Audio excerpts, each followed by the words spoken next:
In the vast, churning expanse of the Pacific Ocean, where the relentless tide of history crashed against the shores of human ambition, there once unfolded a saga so extraordinary, so improbable, that it echoes through the annals of naval warfare like a whispered legend.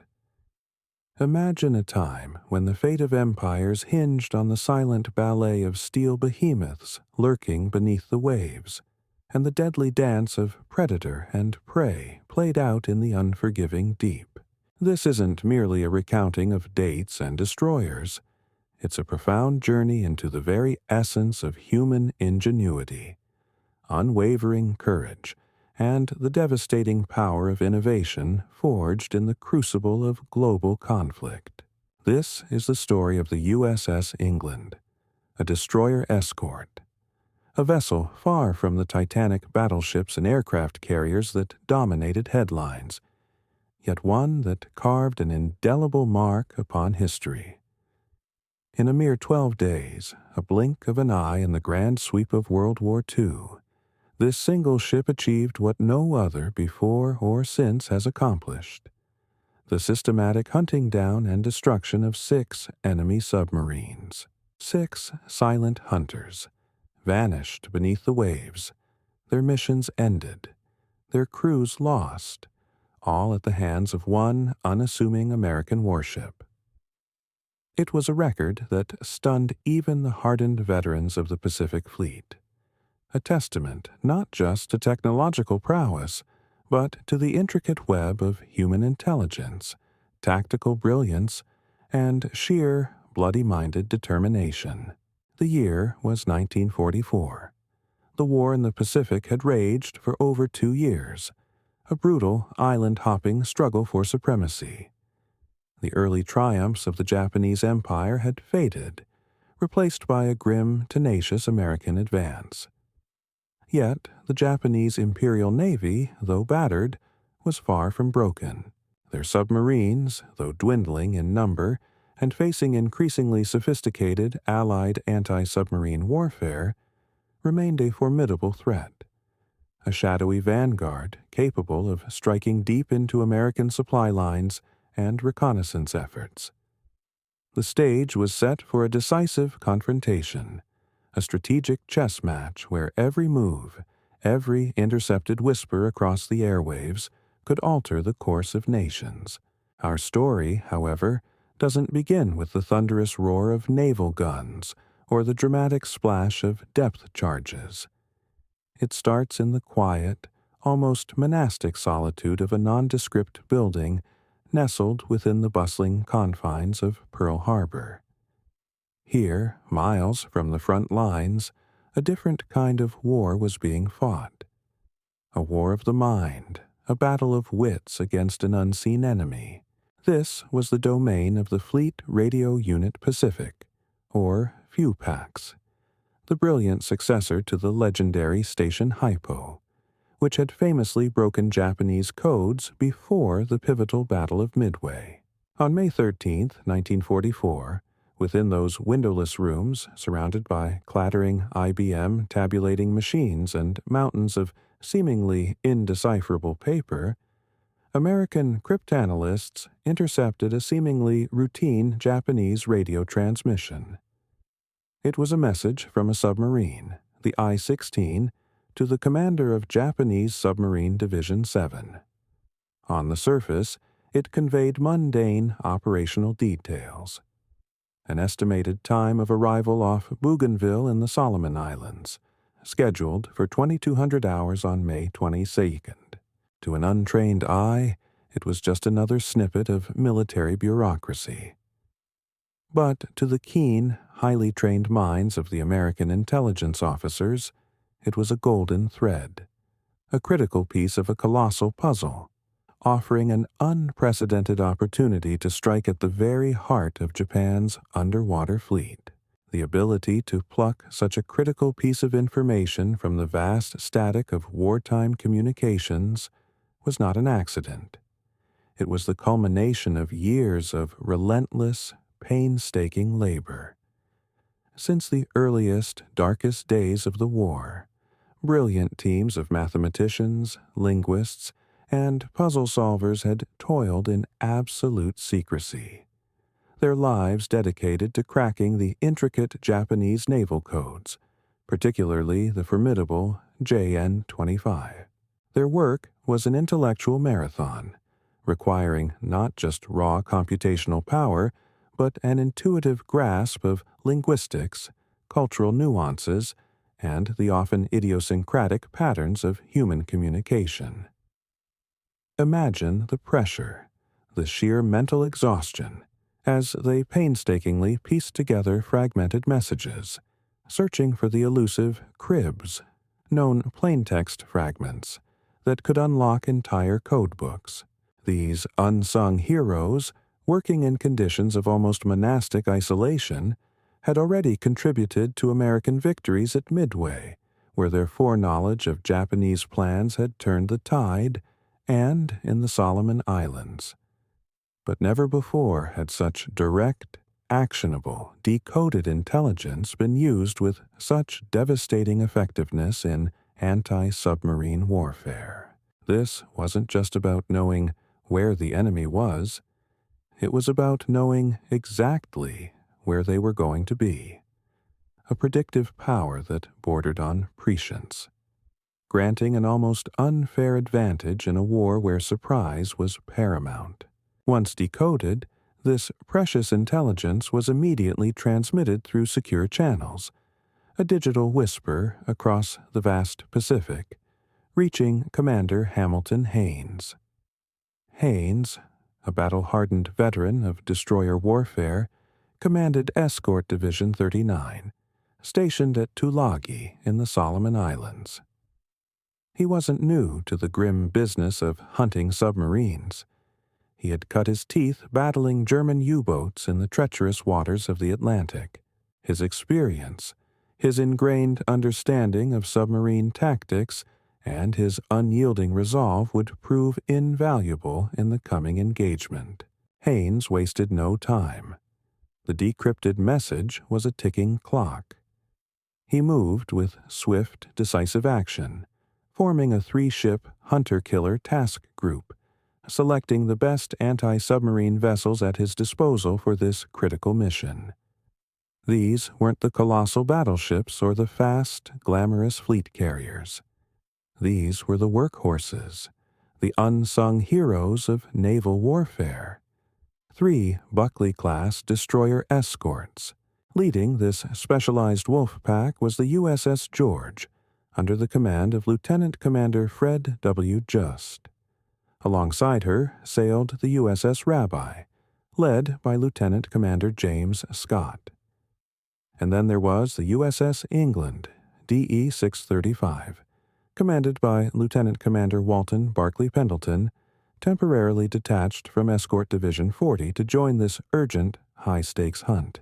All 3 ships departed Purvis Bay on Florida Island on May 18, 1944, with Commander Haines himself embarked aboard the George, taking the reins as the officer in tactical command.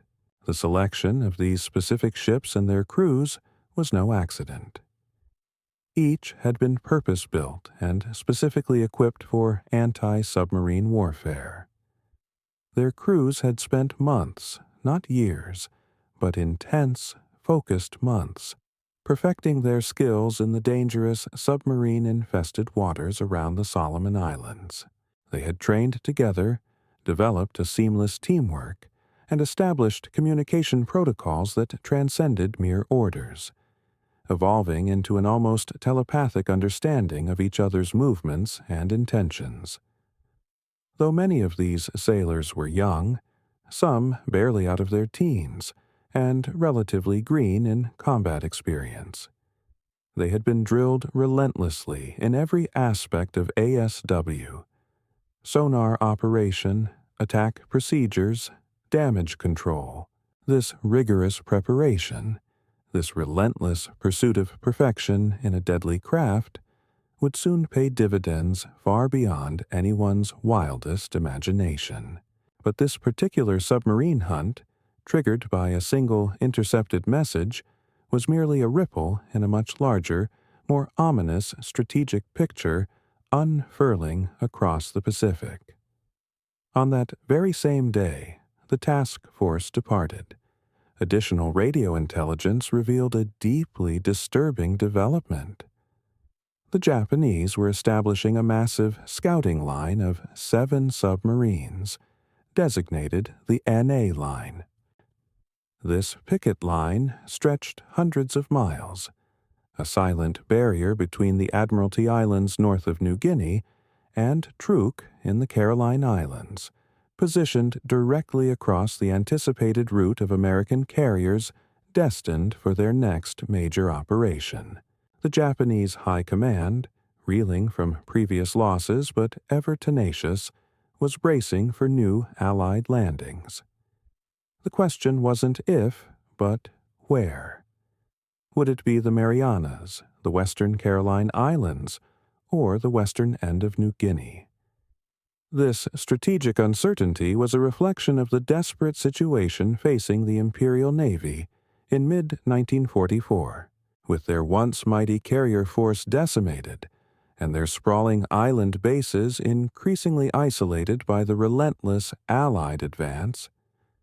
Submarines represented one of the few remaining tools for gathering vital intelligence, and, critically, for disrupting American operations. The NA Line was conceived as an early warning system, a fragile tripwire designed to buy the Japanese fleet precious time. Time to respond, time to reposition, time to perhaps, just perhaps, turn the tide. Each submarine was assigned a specific, rigid patrol area with orders to remain on station and report any American naval movements. It was a strategy born of necessity, but one tragically flawed. This rigid nature, so utterly different from the flexible, adaptive patrol areas employed by American submarines, would prove to be a fatal vulnerability in the Japanese plan. It was a strategic straitjacket, a self-imposed tactical limitation that gifted their enemies an unforeseen advantage. Japanese strategic planners, analyzing recent American carrier strikes supporting General Douglas MacArthur's westward advance along New Guinea's northern coast, concluded that western New Guinea was the most probable target. In response, the commander-in-chief of the Japanese Combined Fleet, Admiral Soemu Toyoda, issued orders for Operation A-Go. This was to be the decisive naval battle, the grand, desperate gamble that would halt the American advance and protect Japan's inner defense perimeter, an area encompassing the Marianas, Western Caroline Islands, and Western New Guinea. The execution of Operation A-Go, however, would ultimately lead to one of the most catastrophic Japanese defeats of the war, an engagement history would remember as the Battle of the Philippine Sea, and, infamously, the Marianas Turkey Shoot. In June 1944, less than a month after the England's incredible run, Japan would lose 3 aircraft carriers and hundreds of irreplaceable pilots and aircraft, effectively crippling its naval air arm for the remainder of the conflict. The planning for Operation A-Go, ambitious as it was, inadvertently revealed the fundamental weaknesses plaguing Japanese naval strategy by 1944. The devastating loss of experienced pilots at Midway, the Eastern Solomons, and Santa Cruz had never been fully addressed. The new generation of aviators, rushed through abbreviated training programs, simply lacked the skill, the tactical acumen, and the combat experience of their predecessors. This wasn't merely a numerical deficit. It was a qualitative chasm that widened with each passing month. Meanwhile, on the American side, pilot training had become a massive industrial enterprise, a relentless conveyor belt churning out thousands of highly trained combat-ready aviators. The technological gap was widening too, and dramatically so. American fighters, like the F-6F Hellcat, significantly outperformed their Japanese counterparts in terms of speed, climb, and firepower, and American ships bristled with radar-directed anti-aircraft guns, turning attacks against them into increasingly suicidal endeavors for Japanese pilots. To support Operation A-Go, Vice Admiral Takagi Takeo, commander of the Japanese 6th Fleet submarines, directed submarines from the 7th Submarine Squadron to establish the NA scouting line. Takagi was a veteran submarine commander, a man who had witnessed firsthand the steady, tragic deterioration of Japan's once proud underwater fleet.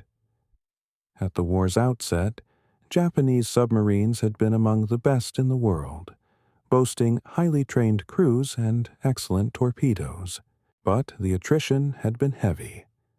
Losses mounted, and replacement crews, though courageous, often lacked the skill and irreplaceable experience of those who had gone before. Moreover, Japanese submarine doctrine, which emphasized attacks on warships rather than the more strategically impactful merchant vessels, had proven fatally flawed. While American submarines were relentlessly strangling Japan's vital supply lines, Japanese submarines were being hunted to extinction, with tragically little to show for their immense sacrifice. In a decision that would prove profoundly fatal, 7 Japanese submarines were assigned to specific, fixed positions along this NA line. This was a critical contrast to the flexible operating areas typically afforded to American submarines, which allowed their commanders to adapt to changing circumstances and evade detection. This rigid positioning, dictated by a top-down command structure, became a critical vulnerability, a predictable pattern that intelligence could exploit, and a death trap for the valiant men who manned these boats. The chain of events that would seal the fate of these submarines began with a seemingly routine Japanese interception. Japanese forces had detected an American aircraft's contact report on one of their own submarines, the RO-104. In response, the Japanese command promptly radioed orders to the entire NA line. Shift their positions 60 nautical miles to the southeast, transmitting precise coordinates for each submarine's new station. This seemingly innocuous operational message, a digital repositioning order, was a gift to American intelligence. It was immediately intercepted by American radio intelligence, a triumph of constant vigilance and technical superiority. The message was then forwarded to the Joint Intelligence Center Pacific Ocean area, where cryptanalysts worked feverishly, a race against time, to break out the new coordinates. The process was far from simple. It required not just breaking the code, but an intimate understanding of the Japanese Navy's complex coordinate system and its unique operational procedures. It was a mental chess game, dissecting layers of encryption and naval parlance. But the American code breakers, their skills honed by years of relentless practice, succeeded. They successfully extracted the precise positions of each submarine in the NA line. For the first time in the Pacific War, this ultra-secret intelligence, gleaned from the enemy's own communications, would be sanitized and shared directly with the anti-submarine forces on the front lines, granting them an unprecedented, almost unbelievable advantage in hunting enemy submarines. The intelligence proved remarkably accurate. In almost every case, the Japanese submarines would be found within 50 nautical miles, and often much closer, to exactly where the decoded messages indicated they would be. The decision to share this intelligence with tactical units, however, was not taken lightly. It represented a significant, calculated risk. If the Japanese realized their codes were compromised, they might change them, depriving the Allies of a crucial, hard-won advantage that had cost years of effort and untold intellectual resources. To mitigate this risk, elaborate precautions were taken to disguise the true source of the intelligence. Cover stories were meticulously prepared, attributing the submarine discoveries to seemingly routine aerial reconnaissance or chance encounters during routine patrols. The crews of the destroyer escorts were informed that they were acting on aerial sighting reports, never knowing that their incredible successes were enabled by one of the war's most closely guarded secrets: a silent, invisible hand guiding them to their prey. The 3 destroyer escorts of the hunter-killer group were all relatively new Buckley-class vessels, part of a massive wartime construction program that aimed to quickly bolster Allied anti-submarine capabilities. This ambitious program would eventually churn out 124 of these specialized warships, with 148 completed, and some even serving with the British Royal Navy under the Lend-Lease Act. The Buckley class represented a pragmatic compromise between raw capability and the urgent demands of mass production. They were smaller, less expensive, and quicker to build than fleet destroyers, allowing them to be constructed rapidly in commercial shipyards by workers who, while patriotic, often had limited shipbuilding experience. Yet, despite their more modest size, they packed enough firepower and specialized anti-submarine equipment to be exceptionally deadly submarine hunters. Their diesel-electric propulsion system, while limiting their top speed, endowed them with exceptional range and the critical ability to operate for extended periods without needing to refuel, a vital asset in the vast distances of the Pacific. Each of these ships carried a weight of honor, named to commemorate a fallen hero, carrying forward the legacy of American servicemen who had made the ultimate sacrifice. This profound naming tradition served not just as a memorial to the dead, but as a powerful, unspoken inspiration to the living. The crews of these vessels understood that they sailed under the names of heroes, men who had embodied courage and duty. This knowledge instilled in them a heightened sense of purpose and determination, a drive that transcended normal military obligation. The USS George bore the name of Seaman Second Class Eugene F. George, a young sailor posthumously awarded the Navy Cross for his incredible heroism.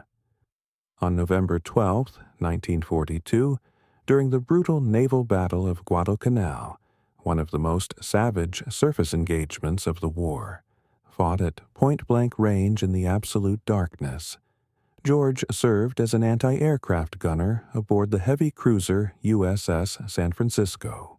Amidst the chaos of exploding shells and crisscrossing gunfire, a damaged Japanese G-4M Betty bomber, already engulfed in flames from San Francisco's anti-aircraft fire, deliberately aimed for the cruiser's gun positions in a desperate, suicidal attack.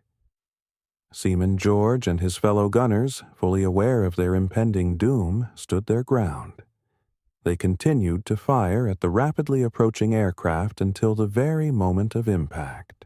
The bomber crashed into San Francisco's bridge structure, killing Admiral Daniel Callahan and his staff. But George and his gun crew never wavered. Their unwavering courage in the face of certain death earned George and several other San Francisco gunners who died at their posts that day the Navy Cross, their names forever enshrined in the ships that bore their memory. The USS Rabbi was named for Rear Admiral James Joseph Raby, a pioneer in anti-submarine warfare. He had earned the Navy Cross during World War I, commanding transatlantic convoy operations, including the very first convoy to successfully cross the Atlantic under American escort. Rabi's experience had been instrumental in proving that convoys, when properly escorted and managed, could effectively defeat the submarine menace. He developed many of the tactics and procedures that were still in use decades later. Tragically, Admiral Raby was killed in an automobile accident in 1934 while serving as commandant of the Charleston Naval District. Yet, his enduring legacy of protecting merchant shipping, the very lifelines of nations, would live on through the vessel that bore his name, a symbol of tireless vigilance against the unseen threat from below. And then there was the USS England, carrying perhaps the most poignant history of all. She was named for Ensign John Charles England, a young naval officer whose life was tragically cut short during the infamous Japanese attack on Pearl Harbor on December 7, 1941. Ensign England, just 4 days shy of his 21st birthday, had volunteered to work in the USS Oklahoma's radio room that fateful morning, selflessly trading shifts with a friend so the other man could spend more precious time with his family, who had just arrived in Hawaii.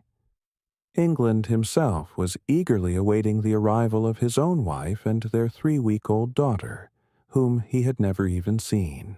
When Japanese torpedoes slammed into the battleship and she began her terrifying, irreversible capsizing, Ensign England initially managed to escape to the deck. The scene that greeted him was one of unimaginable chaos and horror. The Oklahoma was rolling over, trapping hundreds of men inside her rapidly flooding hull. Oil-covered sailors struggled in the water, some tragically aflame, while Japanese aircraft mercilessly strafed survivors. But in that moment of hellish survival, England's thoughts were not of himself. He remembered the men still trapped in the radio room below. He made a fateful, heroic decision. He returned to the sinking ship's interior. 3 times he descended into the capsizing battleship, each time successfully guiding a trapped sailor to safety, navigating through passages that were rapidly filling with water and thick, black oil. The ship's electrical system had failed, plunging the interior into absolute darkness. England had to navigate by touch and memory, fighting against rushing water, suffocating oil, and the ship's increasing, terrifying list. On his 4th attempt to rescue his shipmates, Ensign England disappeared into the Oklahoma's flooding compartments and was never seen again. He was one of 429 officers and men who perished aboard Oklahoma that day. His personal sacrifice a stark emblem of the heroism that emerged amidst the devastation. The tragedy of the USS Oklahoma was one of the most horrific of Pearl Harbor. As the ship capsized, hundreds of men were trapped in air pockets within her hull. For days after the attack, salvage workers could hear tapping from inside the ship, a desperate, heartbreaking rhythm as trapped sailors signaled for help. Heroic efforts were made to cut through the hull and rescue survivors, and 32 men were eventually saved in a harrowing operation. But for most, including Ensign England, there would be no rescue. Initially buried among the unknown casualties at Punchbowl National Cemetery in Hawaii, Ensign England's remains would not be identified until 2016, a testament to the relentless march of forensic science, when advances in DNA technology finally allowed him to be returned home to Colorado Springs, where he was reinterred next to his parents. Though he received only a Purple Heart for his ultimate sacrifice, his extraordinary heroism in repeatedly risking and ultimately giving his life to save others would be commemorated through not one, but 2 warships bearing his name: the destroyer escort DE-635 and the later guided missile cruiser CG-22. His story, a poignant blend of selflessness and ultimate sacrifice, imbued the USS England with a spirit of duty and quiet heroism that undoubtedly resonated with its crew. The Buckley-class destroyer escorts were not designed for grand surface engagements. They were purpose-built submarine hunters. Their armaments reflected this specialization. 3 3-inch guns for defense against aircraft and minor surface craft, but deliberately kept light to save weight and cost. The true striking power of these ships lay in their dedicated anti-submarine armament. Their arsenal included 1 triple bank of 21-inch torpedoes, 2 stern-mounted depth charge racks for traditional attacks, 8 K-gun depth charge projectors that could hurl charges to either side of the ship, creating a wider spread. But most importantly, and most decisively, they were equipped with 1 Mark X Hedgehog anti-submarine mortar. It was this last weapon that would prove to be the game-changer, the innovative edge that transformed anti-submarine warfare. The development of specialized anti-submarine vessels like the Buckley class was a direct, hard-learned lesson from the desperate crucible of the Battle of the Atlantic. There, German U-boats had come perilously close to severing Britain's vital lifelines, a relentless campaign that brought the island nation to the brink of starvation and defeat. The Allies had learned that defeating the submarine menace required not just better weapons, but also specialized platforms, ships meticulously optimized for the singular, demanding task of hunting and killing submarines. These ships needed long range to escort convoys across vast, treacherous ocean distances, excellent seakeeping abilities to operate effectively in rough, unpredictable weather, and, crucially, sophisticated detection equipment to find submerged submarines lurking silently below. The Buckley class ingeniously incorporated all these critical requirements into a compact, effective package that could be mass-produced in American shipyards with unprecedented speed. The Hedgehog, however, represented a genuine revolution in anti-submarine warfare. It addressed fundamental flaws that had plagued submarine hunters since World War I, problems that had led to frustratingly low kill rates and countless escapes. Developed by the British Directorate of Miscellaneous Weapons Development in 1941, born of desperate necessity during Britain's darkest hours when U-boats were sinking merchant ships faster than they could be replaced, the Hedgehog had only recently become widely available to American forces in late 1943. Its deployment was a strategic shift, offering a new, far more lethal approach. The weapon itself consisted of 24 projectiles, arranged in 6 rows of 4, mounted on a trainable platform that could launch them in an elliptical pattern 200 to 300 yards ahead of the attacking ship. Each projectile was a formidable piece of ordnance, weighing 65 pounds with a 35-pound charge of TNT or Torpex explosive. The projectiles would be fired in a carefully timed sequence, ensuring that all 24 would impact the water almost simultaneously, creating a deadly pattern approximately 140 feet by 120 feet in area. The weapon's somewhat quirky name, Hedgehog, came from its appearance when loaded, with the spigot mortars protruding from the launcher resembling the spines of the small defensive mammal. But there was nothing small or defensive about the weapon's impact on naval warfare. It represented a fundamental, paradigm-shifting change in how surface ships attacked submarines, solving problems that had bedeviled naval tacticians for decades. What made the Hedgehog truly revolutionary was its use of contact-fused warheads. This was the critical distinction.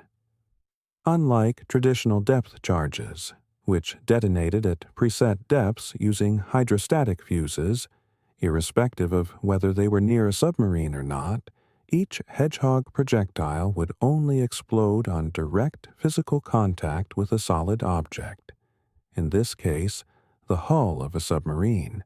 This seemingly simple, yet profoundly different principle provided several crucial advantages that would prove decisive in the battles ahead. Firstly, the success or failure of an attack was immediately and unequivocally apparent. If one or more projectiles hit a submarine, there would be explosions, sharp, distinct cracks transmitted through the water. If all missed, there would be a disconcerting silence, broken only by the splashes of the projectiles entering the water.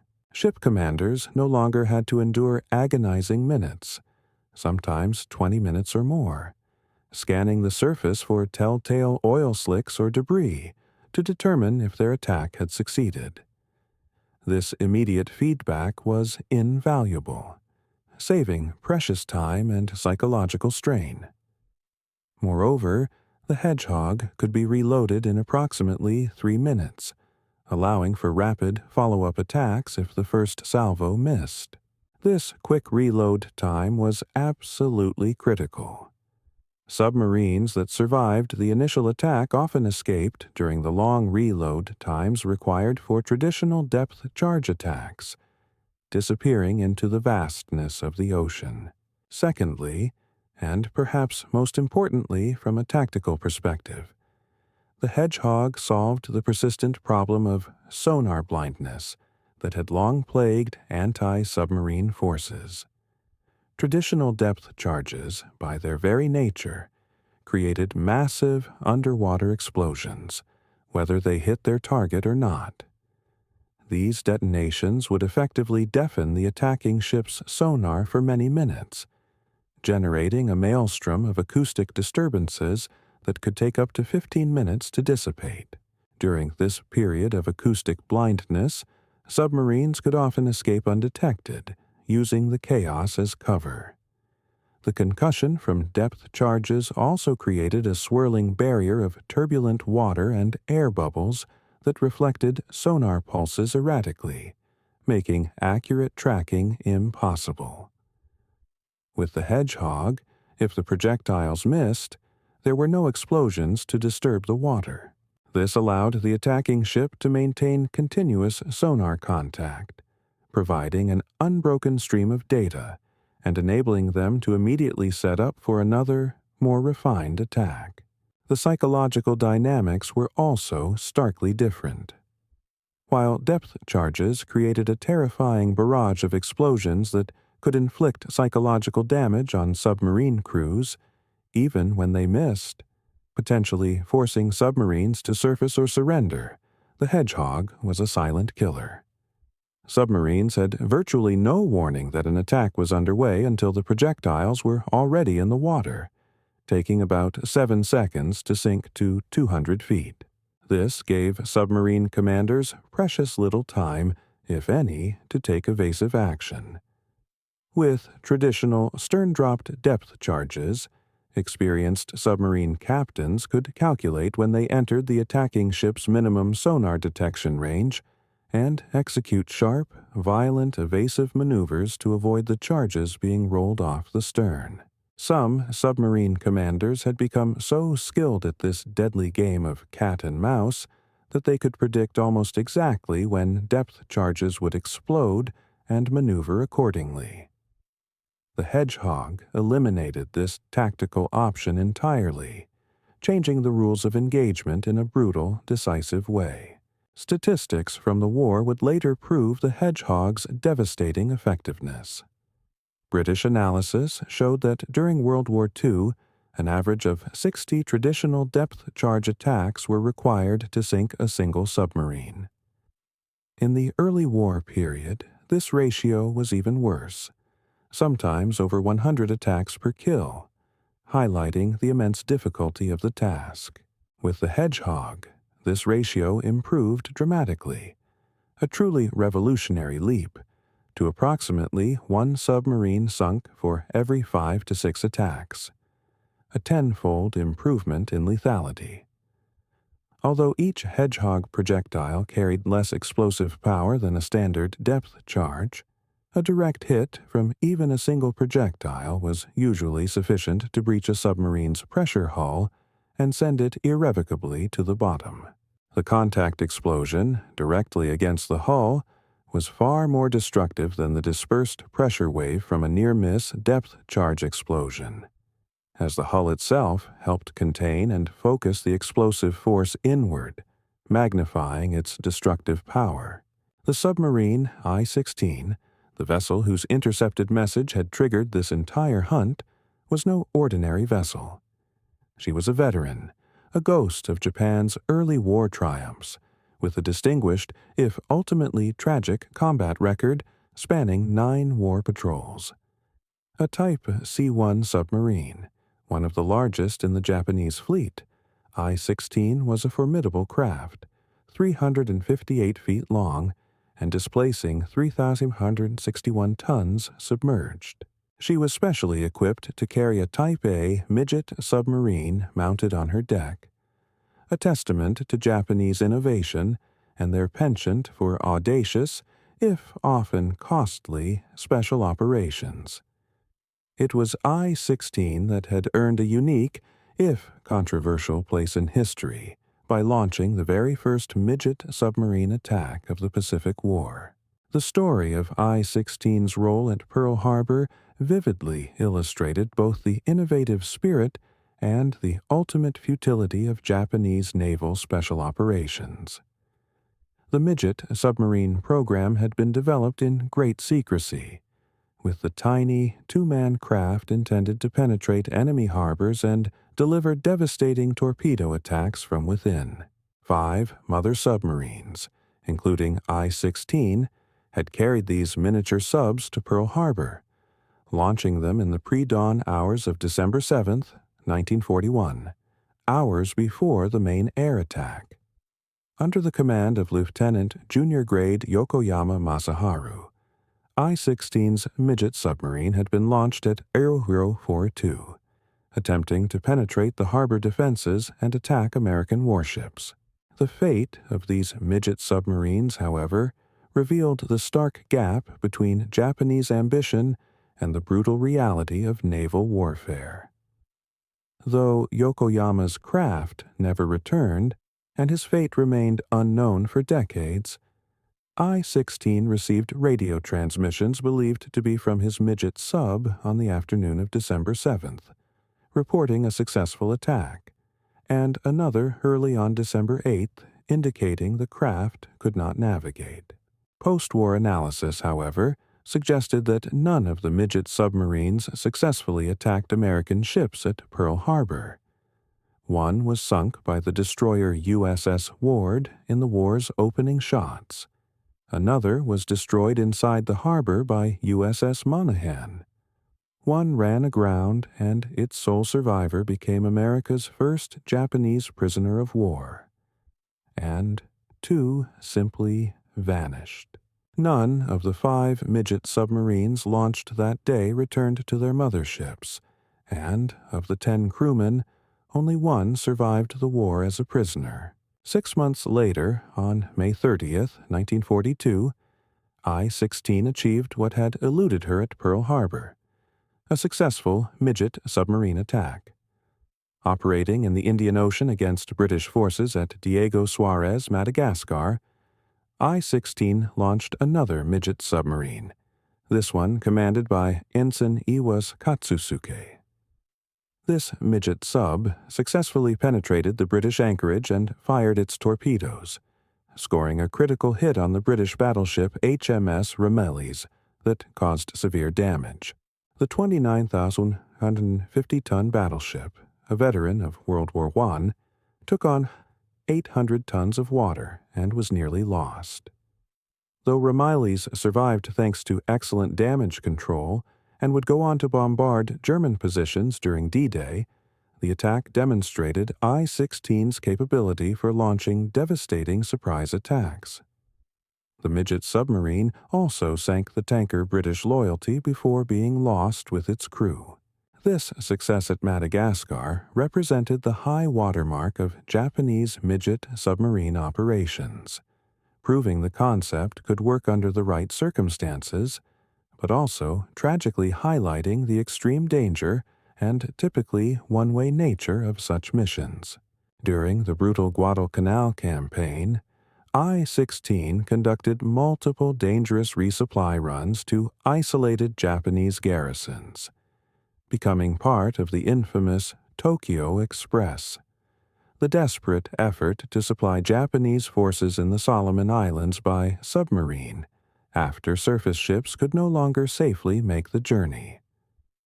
On November 28, 1942, she launched another midget sub, H-10, which successfully torpedoed the American cargo ship USS Alchaiba, forcing her to beach herself to avoid sinking. Alchaiba, loaded with aviation fuel and ammunition, burned for days, but was eventually salvaged. E-16 subsequently covered the Japanese evacuation of Guadalcanal in early 1943 and continued supply runs to bypassed garrisons in New Guinea.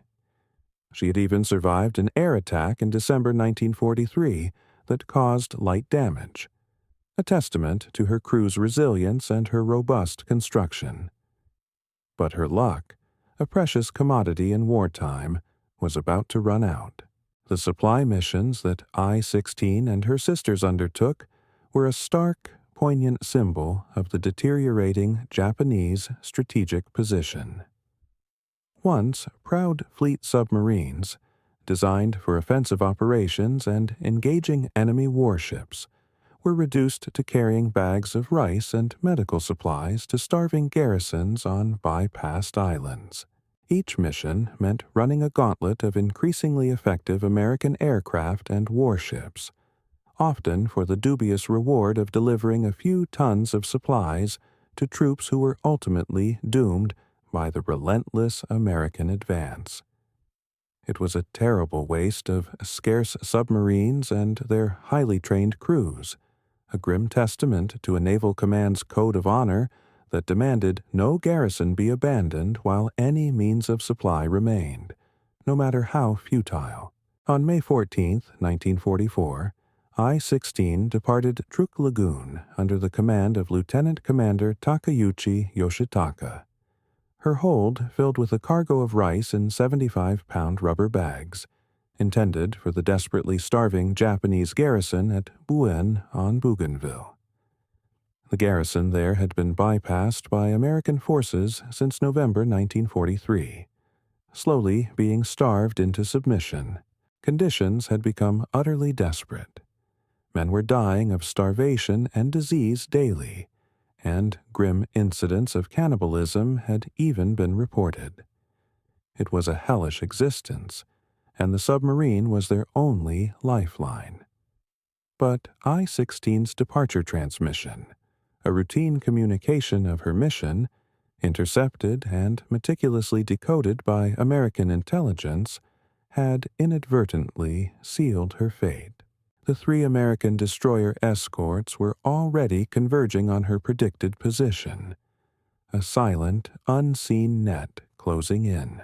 On the afternoon of May 19, 1944, the intelligence was confirmed.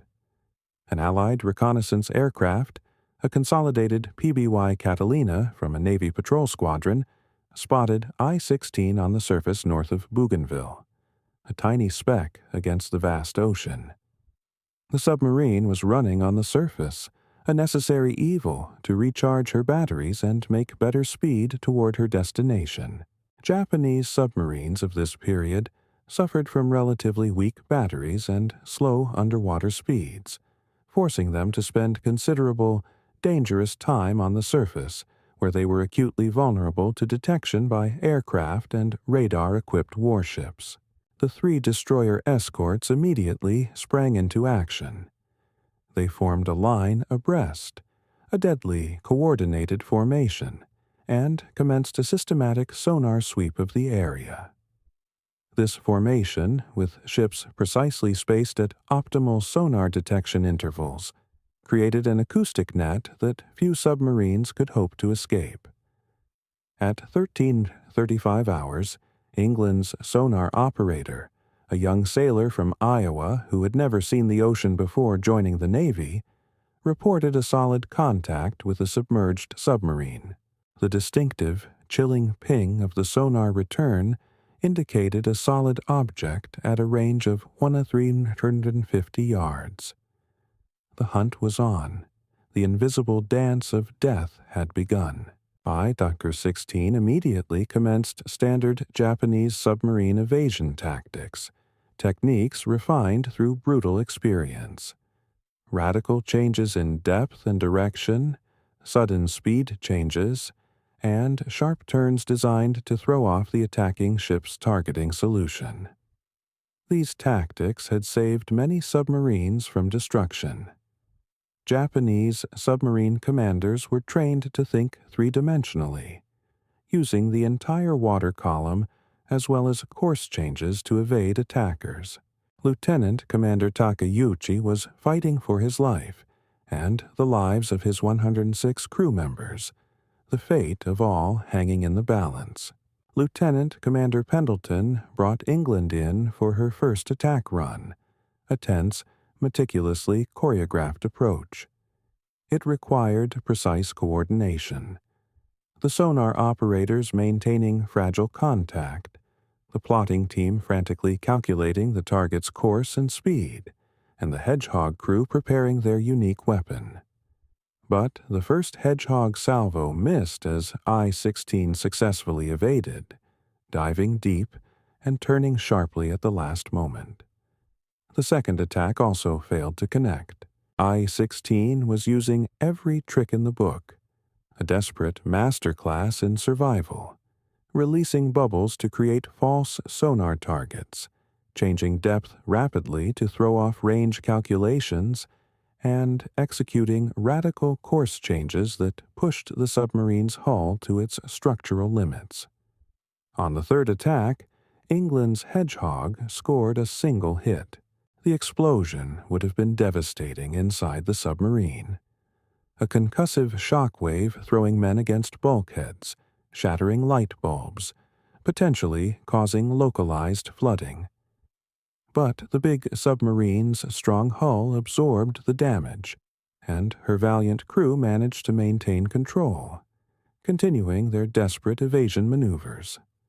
Japanese damage control training was excellent, and submarine crews were drilled relentlessly in dealing with battle damage. Pendleton, however, demonstrated remarkable persistence and tactical skill. He set up for a fourth attack, which again missed the violently maneuvering submarine.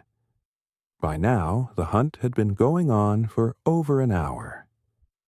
The tension aboard England was palpable, a heavy cloak of anticipation and frustration. The crew knew they had a submarine trapped, but couldn't deliver the killing blow. In the plotting room, officers worked frantically to predict I-16's next move, their faces etched with concentration. The sonar operators strained to maintain contact as the submarine dove deeper, approaching the treacherous thermal layers where temperature differences in the water could hide it from sonar, making it vanish like a ghost. But on the fifth attack run, England's tenacious Hedgehog crew had learned from their previous attempts. They had been meticulously observing I-16's evasion tactics, noticing subtle patterns, a tendency to turn to port when diving, a preference for certain depth bands, a momentary hesitation before a radical change. They were adapting, learning their prey's habits. At 14:35 hours, just over an hour into the hunt, multiple projectiles found their mark. The ocean erupted. The massive, underwater explosion that followed was so powerful, it literally lifted England's stern completely out of the water, throwing men to the deck and rattling the entire ship from stem to stern. The explosion was heard and felt on the other destroyer escorts thousands of yards away, a visceral testament to the destructive force unleashed. 20 minutes later, the grim evidence began rising to the surface. Oil and debris, unmistakable proof that I-16 had been destroyed. Rice bags, pieces of wood, cork insulation, and other flotsam emerged from the depths. Among the debris were personal effects: a sailor's cap, pages from a Japanese book, a wooden sandal, poignant, heartbreaking reminders of the human cost of war. The lives irrevocably intertwined with the steel behemoth now resting on the ocean floor. The submarine that had launched the first attack at Pearl Harbor was gone, taking all 107 officers and men, including Lieutenant Commander Takeuchi, to their deaths. They had died in the service of a lost cause, carrying rice to a garrison that would surrender anyway when the war finally ended. Meanwhile, the 7 submarines of the NA line had departed Saipan around May 17, 1944, to take up their assigned positions. Their departure had been marked by a solemn ceremony attended by Vice Admiral Takagi himself, who exhorted the submarine commanders to do their duty for the Emperor. Each captain received a ceremonial cup of sake and a white headband inscribed with patriotic slogans, symbols of their unwavering commitment. They knew, deep in their hearts, that the odds against their survival were monumentally high. American anti-submarine capabilities had improved dramatically since the war's early, chaotic days. All 7 of these submarines were RO-class boats, type RO-100 submarines, much smaller and less formidable than the I-16. Originally designed for coastal defense, these 760-ton boats were armed with 4 torpedo tubes in the bow, carrying 8 torpedoes total, plus a single 76mm deck gun. Their design reflected a pre-war Japanese naval thinking that emphasized quality over quantity, resulting in submarines that were well built but too few in number, and lacking the mass production advantages that made American submarines so effective. Most were equipped with rudimentary Type 22 radar detectors, but crucially, they lacked radar themselves, making them poorly suited for the reconnaissance mission they had been assigned. Their job was to spot American carrier forces and report their movements. But without radar, they would be forced to spend dangerous amounts of time on the surface, relying on visual lookouts, a perilous endeavor in an ocean increasingly dominated by Allied air and surface patrols. Of the 20 type RO-100 submarines Japan would build during the war, a chilling statistic, not a single one would survive to see the final surrender. The first submarine of the NA line to meet its fate was RO-106. This submarine had already compiled a notable war record. On July 18, 1943, during operations in the Solomon Islands, RO-106 had torpedoed the American tank landing ship LST-342 in Blanche Channel near New Georgia. The torpedo detonated the LST's ammunition stores, causing a catastrophic explosion that blew the ship in half. The stern section sank immediately, while the forward section, a mangled hulk, remained afloat long enough to be towed to shore. Among the 121 men killed were the ship's entire mess division of African-American stewards and cooks, as well as the renowned artist Lieutenant Commander McClelland Barclay, who had created many of the war's most famous recruiting posters before volunteering for combat duty. RO-106 had even survived serious damage from airdropped depth charges in October 1943, a testament to her crew's tenacity, returning to service after months of painstaking repairs. In the pre-dawn darkness of May 22, 1944, at 0350 hours, Georgia's radar operator detected a surface contact that proved to be RO-106. The submarine was running on the surface, a necessary but dangerous operation, recharging her batteries under the cover of darkness. This left submarines acutely vulnerable to radar-equipped enemies.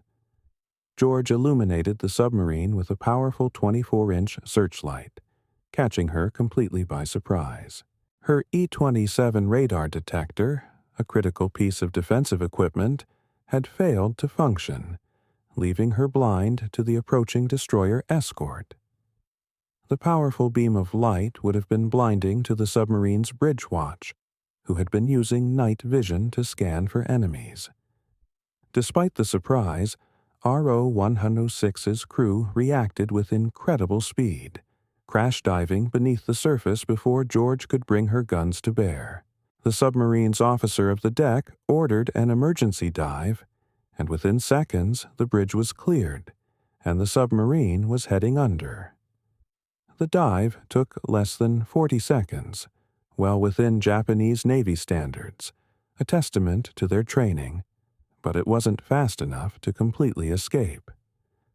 George launched a hedgehog attack at Oahu, but missed the frantically evading submarine. At 00:25, England gained sonar contact on RO-106 as she attempted to escape. The submarine was making turns for 8 knots, zigzagging violently while changing depth, a desperate dance of evasion. England's first hedgehog attack missed, but then the submarine made what may have been a fatal tactical error. RO-106 reversed course and turned bow on to England, possibly attempting to fire torpedoes at her attacker. This maneuver, however, presented a perfect target for the hedgehog, a weapon designed to fire ahead of the ship, unlike the stern-dropped depth charges of old.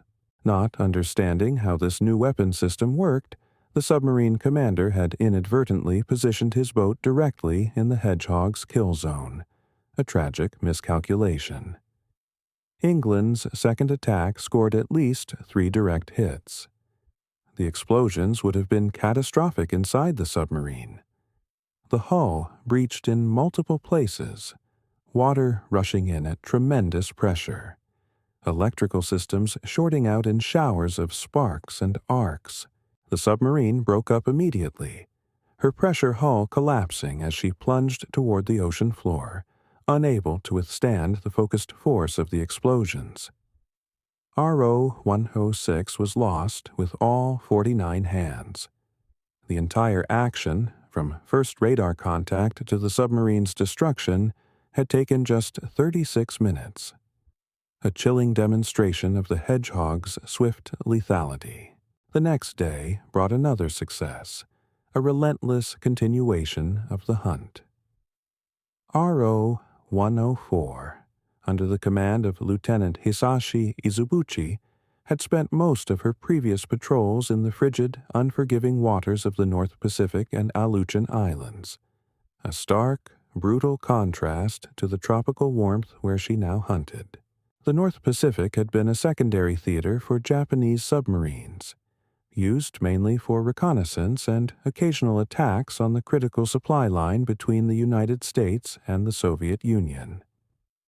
During operations in the Solomons in late 1943, RO-104 had performed a remarkable rescue mission. On November 3, 1943, she saved 75 survivors of the Japanese light cruiser Suzuya after she was sunk in a night surface action with American cruisers during the Battle of Empress Augusta Bay. The rescue had been performed under incredibly dangerous conditions, with American aircraft patrolling overhead and the constant threat of discovery by American warships. Among those rescued was Rear Admiral Baron Matsuji Ijuin, commander of Japanese Destroyer Squadron 3, whose survival was considered vital to the Imperial Navy. On May 23, 1944, at 06:04 hours, an Allied aircraft spotted RO-104 on the surface approximately 250 nautical miles north-northwest of Kavieng, New Ireland. This time, the submarine's radar detector worked, giving just enough warning for an emergency dive. The submarine's lookout spotted the aircraft at almost the same moment the radar detector alarm sounded, and she quickly submerged before the destroyer escorts could close to gun range. Once submerged, RO-104's captain employed every evasion technique he knew, a desperate, valiant fight for survival. Rabi made the first attack run, but RO-104 had seemingly learned from the fate of her sisters. In addition to violent evasive maneuvers, the submarine employed a sophisticated countermeasure, transmitting bursts of tuned sound impulses designed to jam Rabi's sonar. This technique, known as acoustic deception, had been developed by Japanese submariners as a last-ditch defense against sonar-guided attacks, a desperate attempt to blind their attackers. The tactic worked. Rabi made 4 hedgehog attacks over the course of 2 frustrating hours, all of which missed. George then took over the attack, her crew determined to succeed where Rabi had failed. The destroyer Escort made 5 more hedgehog runs against the elusive submarine. Despite the crew's best efforts and increasingly accurate attacks, all 5 salvos missed as RO-104 twisted and turned beneath the waves, a silent ghost in the deep. The submarine's captain was fighting for his crew's lives with exceptional skill and determination, but he was only delaying the inevitable. Each evasion maneuver consumed precious battery power, and the submarine's air was growing foul with carbon dioxide as the life support systems struggled to keep up. Finally, at Aero 819, England moved in for her turn. Her first hedgehog attack missed, but England's sonar team had been carefully observing RO-104's evasion patterns for over 2 excruciating hours. They noticed subtle, exploitable tendencies. The submarine tended to turn to starboard while diving, preferred depths between 200 and 250 feet, and accelerated just before making major course changes. They were building a profile of their prey, dissecting its habits. On the second attack, England's team had precisely calculated RO-104's next move, a chilling prediction of doom. Between 10 and 12 projectiles found their mark, and the resulting underwater explosion was followed by the unmistakable, horrifying sounds of a submarine breaking up, the screech of tearing metal, the thunder of imploding compartments as the pressure hull collapsed, and then a profound, chilling silence. It wasn't until 10:45 that debris finally reached the surface, confirming that RO-104 and all 58 hands had been lost. The debris field was extensive: wooden decking, cork insulation, clothing, and the ubiquitous oil slick that had become the signature of a submarine's grave.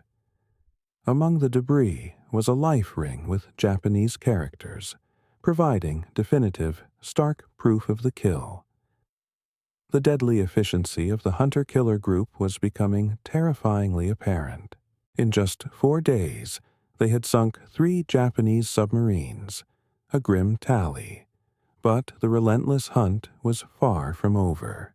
The very next day, May 24th, brought yet another contact and another kill. RO-116 was a relatively new boat, on only her second war patrol under the command of Lieutenant Commander Shibuya Kuno. The submarine had been commissioned just 6 months earlier, and her crew, many recent graduates of the submarine school at Kure, were still gaining experience. They were young men who had joined the Navy filled with dreams of glory, but were now facing the harsh, unforgiving reality of a war Japan was demonstrably losing. At Eros 1 20 hours, George gained radar contact at the remarkable range of 17,000 yards, nearly 10 miles, approximately 225 nautical miles north-northwest of Kavieng. This exceptional detection range was attributed to ideal atmospheric conditions that enhanced radar propagation, a stroke of Allied luck. RO-116 dove immediately, but her crash dive was slower than it should have been, a telltale sign of her crew's relative inexperience under pressure. At ERO 150, George gained sonar contact at just 750 yards. The submarine employed the same desperate tactics as her predecessors: violent rudder shifts, radical depth changes, and sophisticated sonar jamming. These tactics proved temporarily successful, frustrating George's attacks. The destroyer Escort made multiple runs, but each time RO-116 managed to evade at the last moment, a desperate, tiring fight. England moved in and made 2 aborted hedgehog runs when the targeting solution fell apart at the last moment. A testament to the submarine's tenacious, if unpolished, evasion. The submarine was fighting hard, but her crew's inexperience was beginning to show. Their evasion patterns were becoming predictable, and they were slow to respond to the attacking ship's maneuvers, a fatal flaw when facing such a relentless hunter. But on the third attempt, England's crew had RO-116's number. At 0214, at least 3 projectiles struck home. The submarine's destruction was swift, but oddly quiet. There were none of the massive secondary explosions that had marked previous kills. This suggested that RO-116's torpedoes had not detonated, possibly because the hits were in areas away from the torpedo room, or because safety procedures had prevented sympathetic detonations. RO-116 simply broke apart and sank, taking all 56 hands with her into the crushing depths. 2 days later, on May 26th, the hunter-killer group found RO-108, commanded by Lieutenant Owari Konichi. This submarine had already proven herself dangerous to American forces. On October 3, 1943, RO-108 had fired a spread of 4 torpedoes at 3 American destroyers that presented an overlapping target in Huon Gulf off New Guinea. It had been a textbook attack, a moment of fleeting Japanese tactical superiority. RO-108 had detected the destroyers by their sonar pinging, maneuvered into perfect position, and fired a spread that gave maximum probability of hits. USS Smith detected the torpedo wakes and successfully evaded, her captain ordering emergency speed and full rudder to comb the wakes, a dramatic, life-saving maneuver. But USS Henley was not so fortunate. 2 torpedoes struck her port side amidships in the No. 1 fire room, breaking the destroyer's keel. The hits were devastating. The explosion ruptured fuel tanks, started massive flooding, and utterly broke the ship's back. Henley broke in 2 and sank rapidly, killing 15 men and wounding 52 others. Smith and USS Reed counterattacked, dropping depth charges, but RO-108 escaped, diving deep and running silent while the Americans dropped depth charges in her wake, a testament to her commander's skill.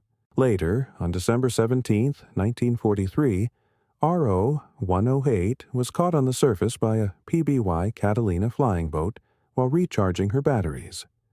The aircraft's attack with depth charges caused serious damage, and the submarine went down by the stern, taking on water through damaged hull plates.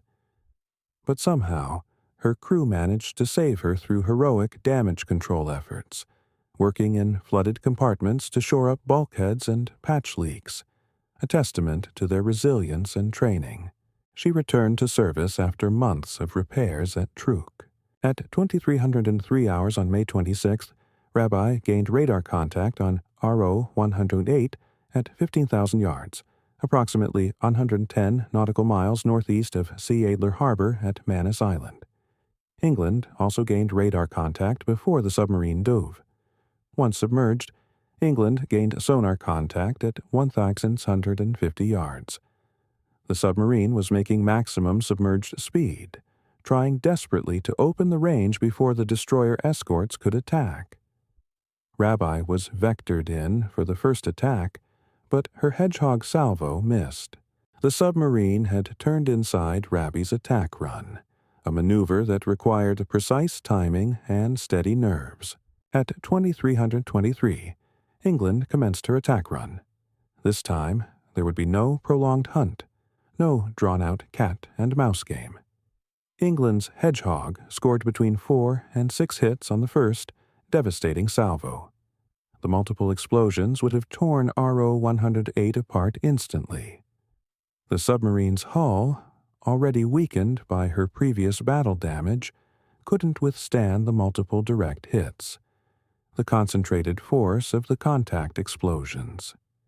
RO-108 went down with all 53 hands. By now, Japanese naval intelligence was becoming deeply alarmed. On May 27, 1944, the Japanese Sixth Fleet intercepted and decoded American naval communications, which, despite American precautions, indicated that several submarines had been sunk north of the Admiralty Islands. The American reports were described by Japanese intelligence as increasingly jubilant in tone, a chilling indicator of their successes.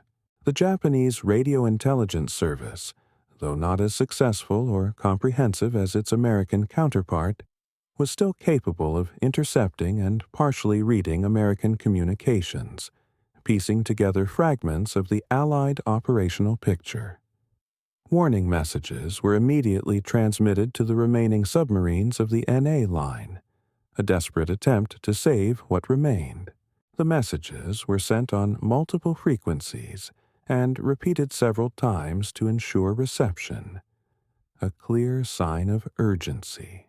RO-112 received the warning and immediately cleared the area, recognizing the deadly danger she was in.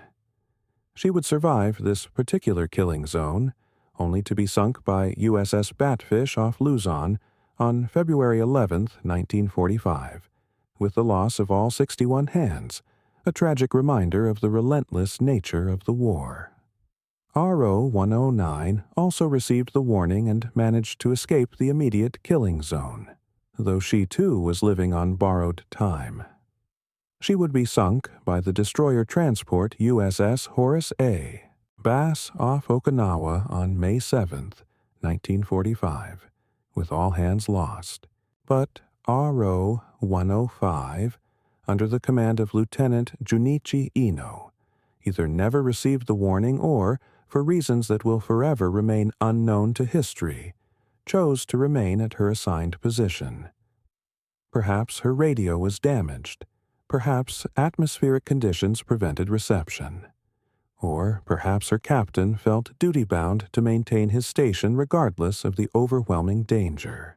The submarine had sortied from Saipan on May 14, 1944, with the commander of Japanese Submarine Division 51, Captain Ryonosuke Kato, embarked. The presence of a division commander aboard would have added immense pressure, making it virtually impossible for Lieutenant Ino to abandon his patrol area without explicit, high-level orders, a tragic example of command rigidity overriding tactical prudence. During previous patrols, RO-105 had several close calls, proving her resilience and her crew's skill.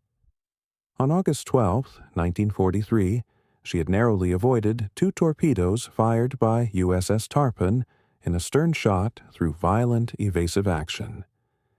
The American submarine had achieved a perfect firing position, but RO-105's lookouts had spotted the torpedo wakes just in time, a moment of sheer luck and sharp vigilance. In September 1943, she had fired torpedoes at the light cruiser USS Columbia, but missed when the cruiser detected the torpedoes and expertly evaded. She had also rescued several downed Japanese aviators at various times, earning the gratitude of the Naval Air Service. Dangerous operations requiring the submarine to surface in daylight near enemy-controlled territory. After sinking RO-108, the 3 destroyer escorts, their magazines heavily depleted of Hedgehog projectiles, proceeded to Seidler Harbor at Manus in the Admiralty Islands. There, they quickly reloaded ammunition and supplies. The replenishment was conducted with an palpable urgency. Everyone knew there were still enemy submarines out there, and every hour spent in port was an hour the submarines could use to escape or attack American forces. Upon departing, they joined a larger hunter-killer task group that had arrived in the area, centered on the escort carrier USS Hoggett Bay, and including the destroyers USS Hazelwood, USS Heerman, USS Hull, and USS McCord, plus the destroyer escort USS Spangler. The arrival of the carrier group added crucial air power to the hunt, with Hoggett Bay's aircraft able to search vast areas of ocean and vector surface ships to any submarine contacts, tightening the net. During the night of May 30th to 31st, Hazelwood gained radar contact on what would prove to be RO-105. The submarine immediately dove and commenced evasive maneuvers that would continue for the next several hours in one of the most prolonged and desperate submarine hunts of the war.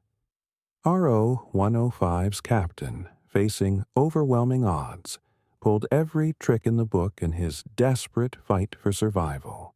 The submarine discharged debris to create false sonar targets, released oil slicks to simulate damage, and executed maneuvers so violent that they pushed the boat's hull to its structural limits, a testament to the crew's sheer will to survive. The hunt continued through the long night, with multiple ships taking turns attacking. Hazelwood gained sonar contact and dropped conventional depth charges, the explosions sending geysers of water high into the air, but without apparent lethal effect on the submarine. The depth charges were set for various depths, trying to bracket the submarine, but RO-105, despite being hit, managed to avoid catastrophic damage. George made several hedgehog attacks and may have scored 3 hits with one salvo. Yet, incredibly, the submarine continued maneuvering and fighting. The hits would undoubtedly have caused damage and casualties aboard RO-105. But her crew managed to maintain watertight integrity and continue evading, a testament to their superb damage control training and the inherent robust construction of Japanese submarines with their multiple watertight compartments, designed to allow them to survive significant damage. As dawn broke on May 31st, Spangler and England joined the relentless attack. The sunrise revealed a calm sea, but ominously, an oil slick marked where the submarine had been hit, a grim sign of its struggle. But RO-105 was still fighting, a defiant ghost in the water. Spangler's hedgehog attack missed when the submarine made a radical turn at the last moment. A final, desperate burst of evasion. At this point, Commander Haynes, still aboard George, transmitted a message that would become part of naval legend, an expression of both frustration and grudging admiration. "Oh, hell! Go ahead, England." It was a blunt acknowledgement of England's superior success rate, a tacit admission that this particular warship, with its unique crew and honed tactics, seemed to possess a preternatural ability to find and destroy its prey. England's crew, who had been watching their sister ships attack without success, were eager for their chance, a coiled spring of readiness and determination. England's attack was devastating. Her crew had been observing RO-105's evasion patterns all night, meticulously noting subtle tendencies. A slight hesitation before major turns, a preference for certain depth bands when under attack, a momentary vulnerability. They had learned, adapted, and were now ready to deliver the final blow. At 0736, the Hedgehog salvo triggered a massive underwater explosion that dwarfed even the spectacular destruction of I-16. Between 6 and 10 projectiles found their mark, and the resulting detonations were followed by secondary explosions as RO-105's own torpedoes detonated, consuming the vessel in a cataclysmic inferno. The violence of the explosion was extraordinary. A column of water shot hundreds of feet into the air, and the shock wave could be felt through the hulls of ships miles away, a visceral, terrifying tremor. RO-105 was literally blown apart, vaporized in an instant, with Captain Cato and all 55 hands killed instantly. The oil slick that rose to the surface spread for miles, mixed with debris that included recognizable pieces of the submarine's hull, wooden decking, and personal effects of the crew. It was a grim, final reminder of the totality of destruction that modern naval warfare could inflict. The hunt, the longest and most arduous of the 6, was finally over. In just 12 harrowing days, from May 19th to May 31st, 1944, the USS England had sunk 6 Japanese submarines, a feat unparalleled in the history of anti-submarine warfare. The achievement was all the more remarkable considering that England was not a powerful, heavily armed destroyer, but a modest destroyer escort, fresh out of the shipyard and on her very first war patrol, just 5 months old. The statistics spoke volumes. Of the 7 submarines assigned to the NA line, 6 had been destroyed, with 5 of them falling directly to England's devastating Hedgehog. Only RO-109 had managed a temporary escape, and she too would meet her fate less than a year later off Okinawa. The profound impact of England's success rippled far beyond the immediate tactical victory. Upon learning of the achievement, Chief of Naval Operations Admiral Ernest J. King, a man known for his taciturn nature, sent a message that carried the weight of both profound recognition and a promise. There'll always be an England in the United States Navy. The message was a direct acknowledgement of the ship's unprecedented achievement and a deeply personal tribute to Ensign John C. England, whose heroic sacrifice at Pearl Harbor had unknowingly inspired the very crew who now carried his name to glory. The crew of England was awarded the Presidential Unit Citation, one of only 3 destroyer escort crews in World War II to receive this exceptionally rare and prestigious honor. The citation read, in part, "For extraordinary heroism in action against enemy Japanese submarines in the Pacific War area from May 19th to 31st, 1944.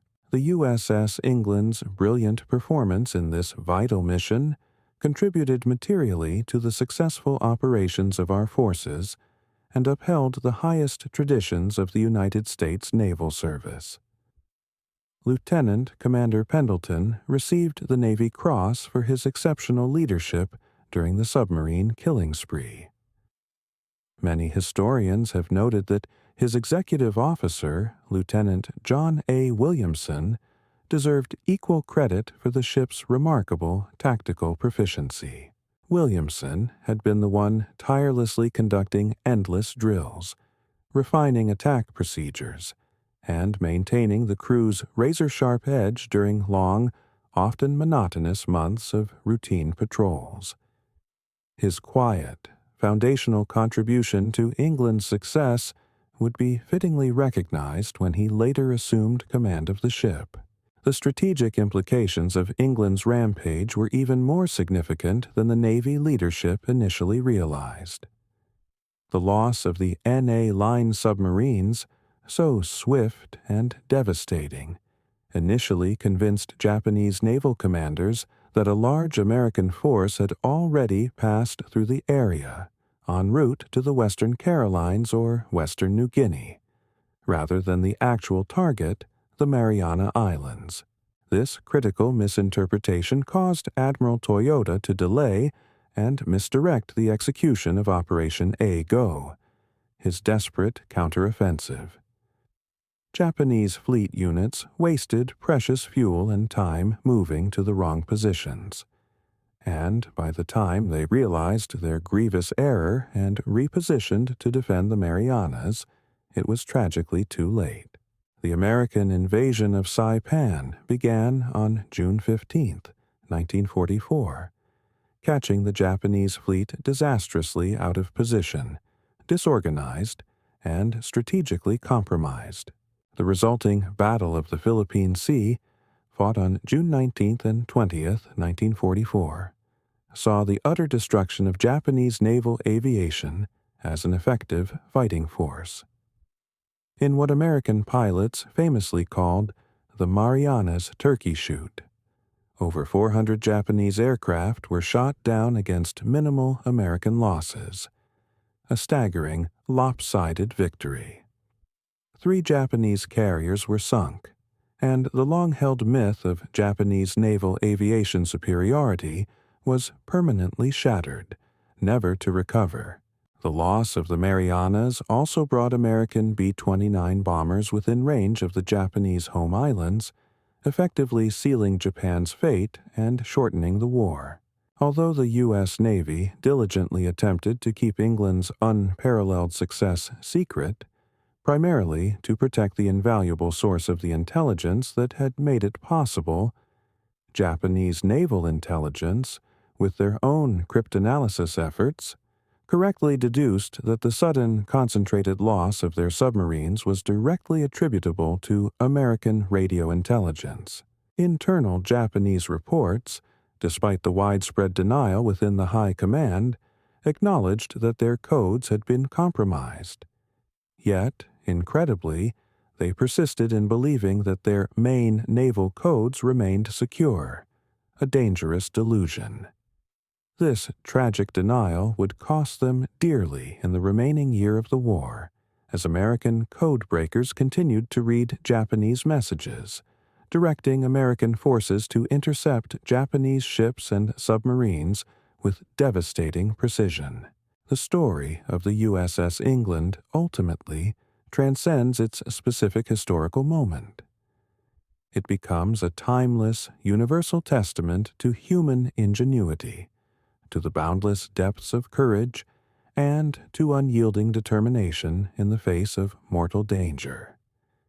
It reminds us that in the darkest hours of conflict, when nations clash and the fate of millions hangs precariously in the balance, ordinary people can rise to meet the most extraordinary challenges. In doing so, they not only change the course of history, but also indelibly write their names in its enduring annals. The crew of the USS England, a diverse group of young men, some veterans, some barely out of school, did exactly that in May 1944. Their achievement serves as a powerful illustration of the synergy between cutting-edge technology, brilliant intelligence, and the indomitable human spirit. Lessons and takeaways.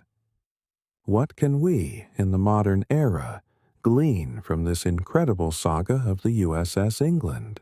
Firstly, it's a profound testament to our power of intelligence. This wasn't merely about having better weapons. It was about knowing where to use them, knowing the enemy's plans before they unfolded. The silent, tireless work of cryptanalysts in their windowless rooms was as critical, if not more so, than the valor of the sailors at sea. In today's world, where information warfare, cyber espionage, and advanced analytics dominate, the story of Fupak reminds us that the ability to understand and predict an adversary's intentions remains paramount. The battles of today are often won or lost not on physical battlefields, but in the unseen realm of data and algorithms. Secondly, the story highlights the critical role of innovation and adaptation. The Hedgehog wasn't just a new weapon. It was a reimagining of anti-submarine warfare, solving fundamental problems that had plagued naval strategists for decades. It reminds us that victory often goes not to those with the most resources, but to those who can most effectively innovate and adapt their tactics to new technologies. The continuous evolution of military hardware, driven by battlefield needs, is a timeless lesson. Thirdly, it underscores the human element as the ultimate force multiplier. While technology and intelligence provided the tools, it was the courage, skill, and sheer persistence of the crews, from the sonar operators straining for a faint ping, to the plotting teams making split-second calculations, to Lieutenant Commander Pendleton's unyielding tactical leadership, that delivered the kills. The story of Ensign John C. England, whose selfless sacrifice imbued his ship with a profound sense of duty, reminds us that behind every statistic, every tactical victory, are individual lives, individual acts of heroism, and immense personal sacrifices. The valor and resilience of both the American and, indeed, the Japanese crews, fighting bravely for their respective causes, paints a picture of the human spirit pushed to its absolute limits. Finally, the saga of the USS England is a powerful reminder of how seemingly small, localized actions can have monumental strategic consequences. The sinking of 6 submarines in the middle of the Pacific, while an incredible tactical victory, cascaded into a strategic advantage that fundamentally altered the course of a major fleet engagement, contributing directly to the devastating Japanese defeat at the Battle of the Philippine Sea. It illustrates the interconnectedness of warfare, where every tactical victory or failure can send ripples across the entire theater of war, shaping the grand narrative of history. The USS England's unprecedented achievement in May 1944 stands as a timeless testament to these truths. It's a story of steel and sacrifice, of hidden intelligence and overt bravery, and of how, even in the most brutal conflicts, the convergence of human brilliance and unyielding spirit can achieve the truly extraordinary.